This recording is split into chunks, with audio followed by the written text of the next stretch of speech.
फटाके मुक्त दिवाळी साजरी करण्याचा संकल्प करत आहोत। फटाक्यामुळे होणारे ध्वनी आणि वायू प्रदूषण टाळून आपण पर्यावरण आणि आपल्या आरोग्याचे रक्षण करू।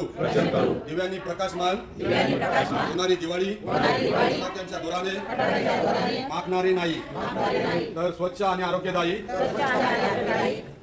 राहील याची आम्ही काळजी घेऊ। फटाके फोडण्यासाठीचे पैसे आम्ही गरीब आणि गरजू मुलांच्या मदतीसाठी वापरू। अशी शपथ घेतो की आम्ही सर्वजण मिळून फटाके मुक्त दिवाळी साजरी करण्याचा संकल्प करत आहोत। फटाक्यांमुळे होणारे ध्वनी आणि वायू प्रदूषण टाळून आपण पर्यावरण आणि आपल्या आरोग्याचे रक्षण करू।